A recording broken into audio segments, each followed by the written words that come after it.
The knock was so loud it rattled the glass in my front door. When I opened it, my mother stood there in the Texas night air, her pearl necklace gleaming under the porch light. Beside her, my brother Ryan gripped the handles of 2 oversized suitcases. Behind them, a moving truck idled at the curb, its headlights spilling across my freshly painted fence.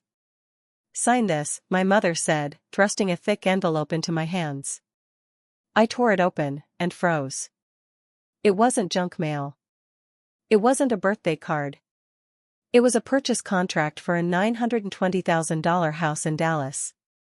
And right there, in black ink, was my signature. Only, I had never signed it. The porch light hummed in the silence as my fingers tightened around the paper. My name. My credit. My future. Stolen, by the people who raised me. I stared at the bold black letters, the neat, slanted signature that wasn't mine but looked enough like it to fool a bank. My mother's voice cut through the Texas night.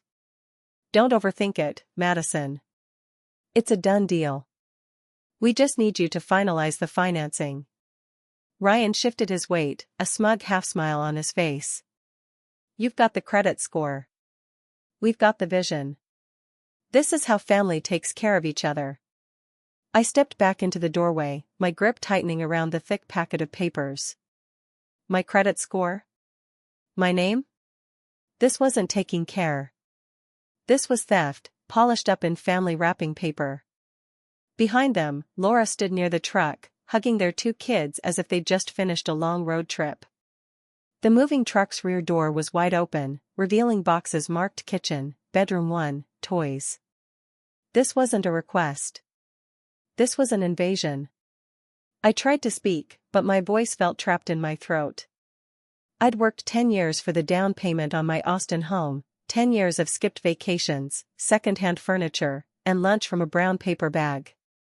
I had finally bought something for myself. And now? "Let's get everything inside before midnight," Ryan said, brushing past me like he owned the place. That snapped something inside me. I slammed the envelope down on the hall table so hard the pen inside rattled. "Nobody moves a single box into this house," I said, my voice steady now, sharp enough to slice through the humid night air. For a moment, there was silence. Then my mother smiled, too sweet, too calm. The kind of smile she used when she thought she'd already won. "Oh, Madison," she said softly, as if speaking to a stubborn child, "you'll change your mind. You always do."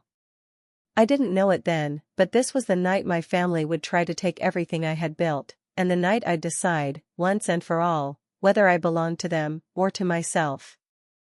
3 weeks earlier, I sat at the head of my mother's oak dining table in Dallas, a place I'd avoided for months. Sunday dinners were supposed to be family time, but they'd become more like quarterly business meetings where I was the only one paying dues. The smell of rosemary chicken filled the room as my father passed me a basket of dinner rolls. "So, Maddie," he said, using the childhood nickname I'd outgrown years ago, "how's the job? Still at that fancy architecture firm in Austin?" "It's going well," I replied, forcing a smile. "I just closed on my first house last month. Victorian style, 2 stories, a little backyard." "Oh, perfect," my mother interrupted, clapping her hands once.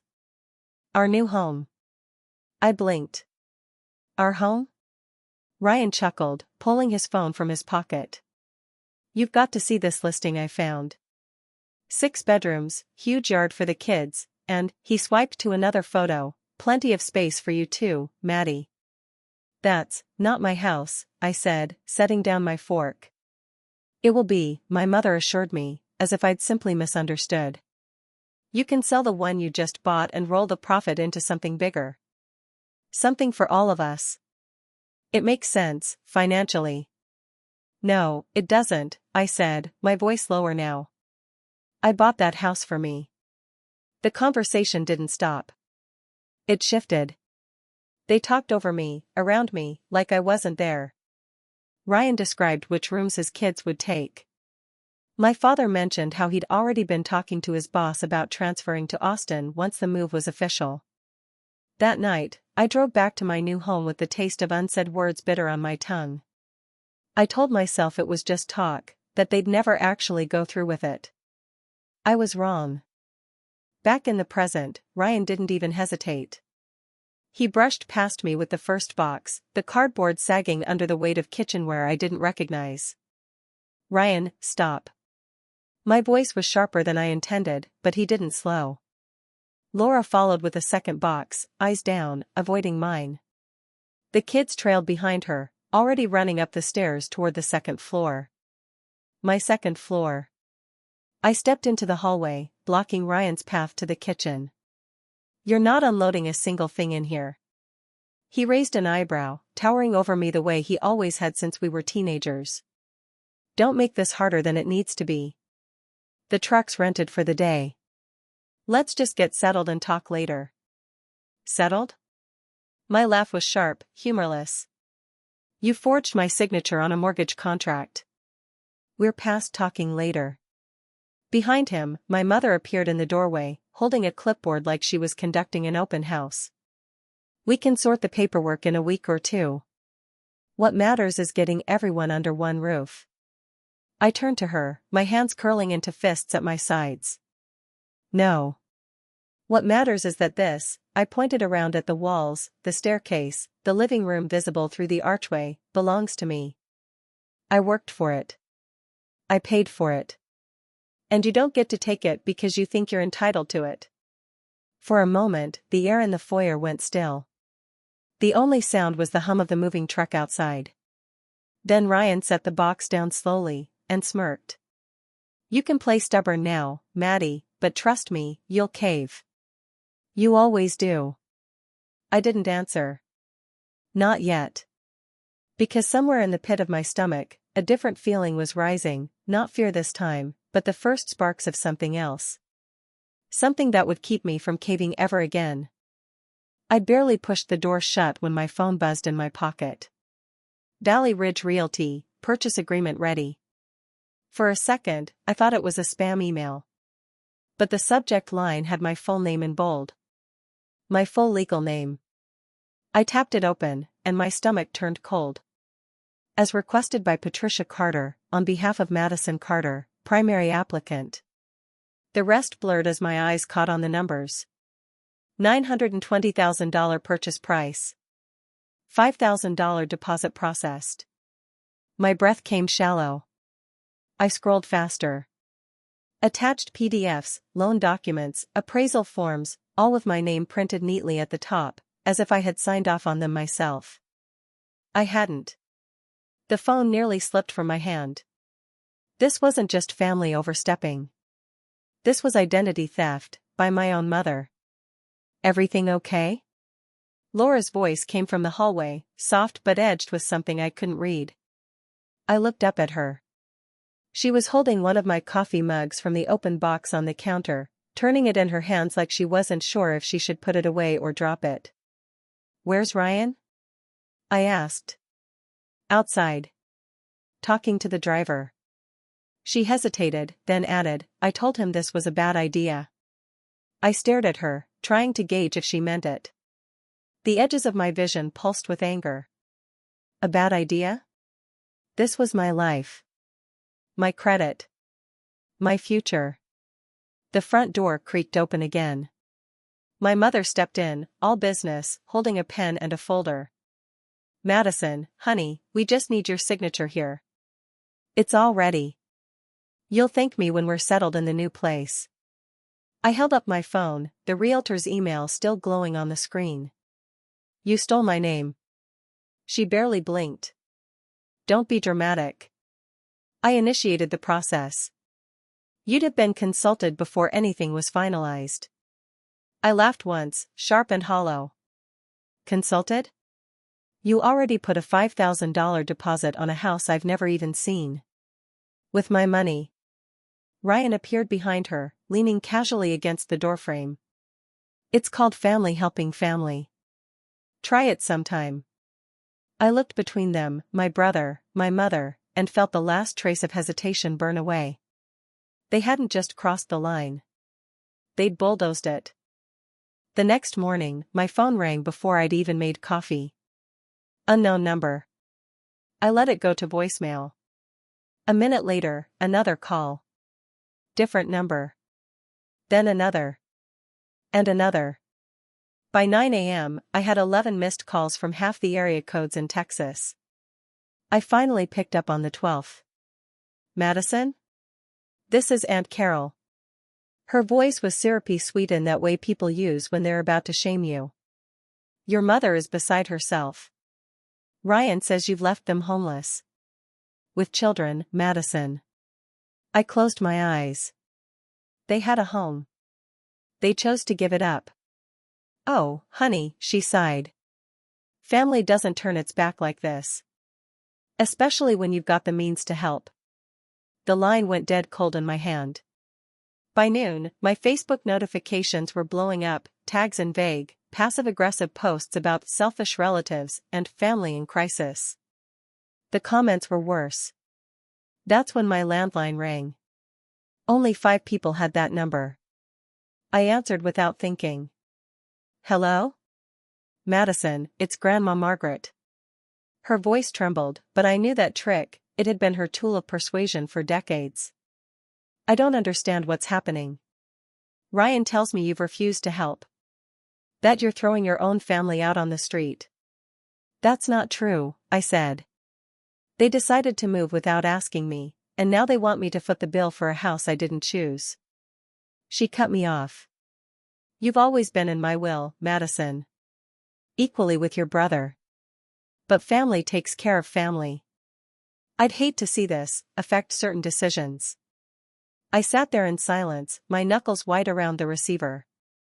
A lifetime of manipulation condensed into one phone call. When I hung up, the apartment felt smaller. The walls seemed closer. It wasn't just my mother and Ryan anymore. It was the entire family, closing ranks, trying to turn me into the villain in their story. And for the first time in years, I wondered if maybe I needed to start writing my own. That evening, I was halfway through ignoring another unknown call when my phone buzzed with a text instead. From Laura. I understand why you said no. I would have done the same. I stared at the screen, reading the words 3 times. Laura had always been polite, but distant, more Ryan's shadow than her own person. Before I could respond, another message came. Ryan didn't tell you the whole story. He's been planning this for over a year. He told me you'd already agreed to buy the Dallas house for all of us. That's why I gave notice at my job. My chest tightened. He told her that? I typed back, he forged my signature. And used my credit card for the deposit. There was a long pause before her reply. I believe you. I saw him practicing your signature last month. He said it was for something fun for your birthday. A bitter laugh escaped me. My birthday gift was apparently a lifetime of debt. Why are you telling me this now? I asked.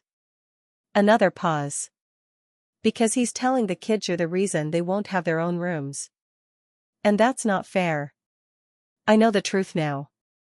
I stared at her message, a mix of gratitude and suspicion twisting in my gut. Was this a crack in their united front, or just another manipulation? Either way, it was the first piece of information I could actually use. For days, I'd been on the defensive, dodging calls, fending off guilt trips, letting them set the terms. Not anymore. I opened my laptop, pulling up every email, every document, every bank statement that tied Ryan and my mother to the forged purchase agreement. If they wanted a battle, they'd get one. But this time it would be on my terms. 2 days later, I walked into my own front yard to find them there, my mother, Ryan, my father, standing in a half-circle on the porch like they owned the place. Ryan had a hand on the moving truck's ramp, ready to roll another box inside. My father glanced at his watch, like my refusal to cooperate was a scheduling inconvenience. My mother was sorting through a folder of papers, the pen already uncapped. Perfect timing, she said. We can finally get this signed. Instead of answering, I set my own folder on the porch railing. I flipped it open, bank statements, email printouts, the forged purchase agreement, screenshots of my online banking alerts. Ryan's smirk faltered. "What's this?" he asked. "This," I said, my voice steady, "is every single piece of proof I need to show that neither of you has a legal claim to anything in my name. Including my home. Including my credit. Including the Dallas house you tried to buy without my consent." My father frowned. "Don't be dramatic, Madison. We're just trying to live as a family." "No," I said. "You're trying to live off me." Ryan stepped forward, closing the space between us. "You really want to make this ugly? We'll cut you off. You won't hear from us again." I met his gaze without flinching. "Then maybe I'll finally have some peace." The words hung in the humid air. My mother's pen slipped slightly in her hand. Even my father looked away, shifting his weight like the ground had tilted under him. I'd never spoken to them like this before. And judging by their faces, they knew this wasn't the old Madison they could guilt into submission. This was the Madison who was done. Ryan's jaw tightened, but before he could fire back, a voice called out from the sidewalk. "Madison." "Morning." It was Harold, my retired neighbor, watering his rose bushes like he did every Saturday. He walked toward us, garden hose still in hand. Ryan turned, plastering on his salesman's smile. "Hey, Harold. Just getting ready to move in. Madison's letting us stay here while we close on a place in Dallas." "Move in?" Harold frowned, glancing at me. "That's odd. Madison told me last week this was her first home, bought for herself after 10 years of saving. Showed me the HOA paperwork, single occupancy only." The hose dripped onto the grass. The silence that followed was heavy. Behind Ryan, Laura froze mid-step, a box in her hands. "Single occupancy," she repeated, her eyes narrowing. "You told me she'd invited all of us to live here." Ryan's face twitched, his smile cracking. She changed her mind." Laura set the box down slowly. "Like she changed her mind about lending you $5,000 last year? The money you swore she offered, but somehow she had no memory of?" My mother's gaze darted between them, the cracks in their united front widening with each second. Harold cleared his throat and stepped back toward his yard. "Well, guess I'll let you all work that out." As he walked away, I caught Laura's eye. She didn't say anything, but the look on her face told me one thing: Ryan had just lost his last unquestioning supporter. And for the first time since this started, I felt the tide turning in my favor. Laura's gaze stayed locked on Ryan, her arms folded tight across her chest. "You lied to me," she said quietly, but the quiet made it sharper, deadlier. Ryan's mouth opened, but nothing came out. I stepped forward, closing the space between us. "This ends now." My mother shook her head, recovering her composure like she'd just remembered her role. "Madison, be reasonable. We're not asking for the moon, just co-sign the Dallas loan. You'll keep this house as your starter home, and we'll all be taken care of." I pointed to the threshold of my front door. "The only thing I'm signing today is the lock change order." Ryan scoffed. "You think you can just cut your family out? After everything we've done for you? You mean like draining my college fund for your coffee shop? Or forging my signature on a $920,000 mortgage? Or hijacking my credit without my consent?" I let the questions hang in the air, each one hitting like a hammer. My father shifted uncomfortably, avoiding my eyes. "We made sacrifices too, Madison." "Sacrifice isn't taking from someone without asking," I said. "That's theft. And I'm done being stolen from." I reached into my pocket, pulled out the spare key I'd found in my mother's purse last week, and placed it on the entry table with a sharp click. "You don't get to decide what I've earned. You don't get to claim it as communal property. This is my home, bought, paid for, and chosen by me." Laura stepped back toward the driveway, her face unreadable, but she left the box where she'd set it down. My mother's lips pressed into a thin line. Ryan's jaw twitched. The air between us felt electric, like we were all standing on opposite sides of a thunderstorm, waiting for the first bolt to hit. And I knew, whatever happened next, there was no going back. The silence broke when Laura turned to Ryan. "We're leaving," she said flatly. Ryan spun toward her. "What?" "No, we're not just." "Yes. We are." She crossed her arms, her tone final. "I'm not dragging our kids into this mess. Madison's right. This isn't ours." My mother's head snapped toward her, eyes wide with betrayal. "Laura." But Laura didn't look at her. She bent down, took her children by the hand, and started walking toward the driveway. My father looked at me then, really looked at me, and for the first time I saw something that almost resembled respect. He didn't say a word, just followed Laura and the kids. That left Ryan and my mother on the porch, both frozen in place, still clinging to the idea that if they just stood there long enough, I might change my mind. I stepped closer to the open door and held it wide. "I'm not asking you to leave my life," I said, my voice calm but firm. "Just my house." Ryan's jaw clenched, but he knew. They'd lost. One by one, they stepped past me, down the porch steps, and toward the moving truck. Ryan slammed the door harder than necessary. My mother lingered for half a second, her hand brushing the doorframe like she was taking one last measurement of something she could no longer claim. "Madison," she started, but her voice cracked. "I love you," I said quietly. "But my answer is still no." I closed the door behind them, not in anger, but with the solid, final click of someone locking in their freedom. The truck's engine rumbled, then faded down the street. I stood in my living room, the quiet settling over me like a warm blanket. For the first time in weeks, my home actually felt like mine. The weeks that followed passed in an almost unnatural calm. No phone calls. No surprise visits. No Facebook posts aimed like darts at my back. At first, the silence felt like punishment. Then it began to feel like space. Space to breathe. Space to exist without constantly defending my right to do so. I spent my evenings unpacking boxes I'd barely touched since the move, hanging my architecture degree in the entryway, arranging the sunflowers I bought for myself on the dining table, placing my grandmother's old reading chair under the big bay window. One Saturday afternoon, my phone buzzed with a message from an unknown number. Photo attachment from Laura.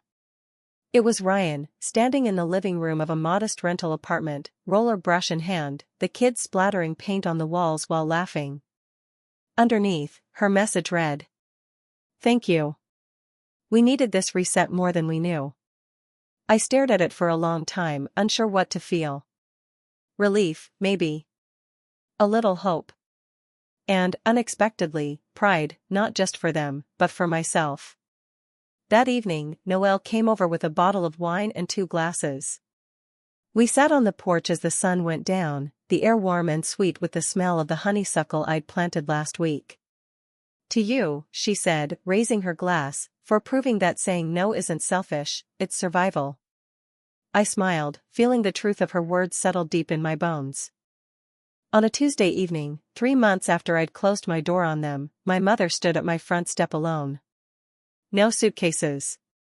No moving truck. Just a small white box in her hands. "I brought cinnamon cookies," she said softly, "the kind she used to make when I was little and something good had happened." I opened the door but didn't step aside immediately. "Just you?" She nodded. We sat at my kitchen table, the cookies between us, steam curling from 2 mugs of coffee. The silence stretched, but it wasn't the old, suffocating kind. This one felt tentative. Like we were both afraid to touch it. "This is a lovely home, Madison," she said finally. The words sounded unpracticed, almost clumsy. "Thank you." I didn't rush to fill the air or justify my choices. We talked a little, about my work, about her garden, never circling the storm we'd just survived. I knew we'd never be the same. But maybe that was the point. When she left, I stood in the doorway and watched her walk down the steps without looking back. For the first time, I didn't feel that pull to run after her, to smooth over the silence. Because I'd learned something in these past months. Boundaries aren't walls to keep people out, they're lines that show them where the door is. Life lesson. Saying no to protect yourself isn't selfish, it's the highest form of self-respect. And sometimes, the people who love you will learn to meet you at those boundaries. The rest? They'll find another place to call home.